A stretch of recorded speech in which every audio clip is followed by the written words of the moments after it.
আমরা বরাকণ্ঠ যারা গতদিন মিছিল যারা অর্গানাইজ করছিল, অর্গানাইজ করার বাদে ওই যে মিছিল দেওয়ার বাদে পুলিশে তারা অ্যারেস্ট করছে।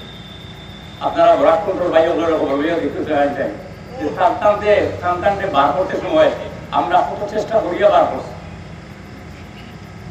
আমি কিন্তু এটা যদি পক্ষে থাকতাম এন্দানোর কোনো মাছ পারতাম না। আমরা প্রত্যেকটা বিপদে আপদে তো আমরা থাকি মানুষের লগে। আর ব্রেন সিদ্ধে গ্রামে পুরা তবু খাটিয়া তো বিবেচনা করতে আসছিল যে যারা খাটছে হয়তো এই সাংবাদিক জানেন না কান্দার হেড অফিসে যে ব্যাপার আপনার তো বিবেচনা করা দরকার আছে।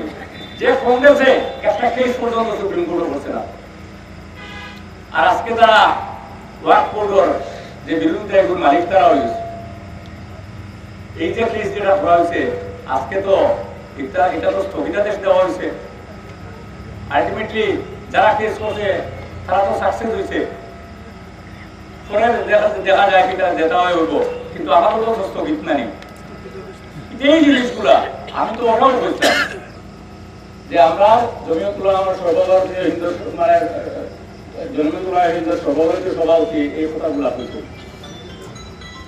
এই কথাগুলা আপনারা বিবেচনা করবা। আজকে এই জেলা পরিষদের ইলেকশনটা অত্যন্ত গুরুত্বপূর্ণ। কেন আমি নিজের থেকে ক্যান্ডিডেট দিচ্ছি, আপনার সরকার জিজ্ঞাসা করে টাইম ক্যান্ডিডেট হয়েছে, টাইমের আগে নিজের থেকে মিটিং করছেন তোমার মহিলার ওখানো। আমরা তো মিটিং করেছি না, মহিলা যে মিটিং করছেন ক্যান্ডিডেট হইবা লাগিয়া আমরা তো মিটিং করে গেছি না। আমরা যখন ক্যান্ডিডেট হয়েছেন তখন আমরা বিবেচনা করছি যে ছাড়ে দেওয়া যায়। আজকে আপনারা কাছে অনুরোধ করিয়া ওই যে গাঁয়ে ওই যে চতুর্দিকে কিছু কমন মানুষের একটা ধারণা হইল যে আমরা কংগ্রেসে ভোট দিতাম, কিছু কমন মানুষের চিন্তাধারা আছে দিতে পারে। যে মানুষের দিকে এত মনেও দুই নম্বরই, এত নম্বরী মানুষ নাই। গতিকে আপনারা এই কথাগুলো আপনারা বিবেচনা করবা। আমি যদি মনে করেন পার্লামেন্ট ইলেকশনও আমি সরকারের পক্ষ লইয়া আমি হয়তো এখানের যে আমরা হাফিজ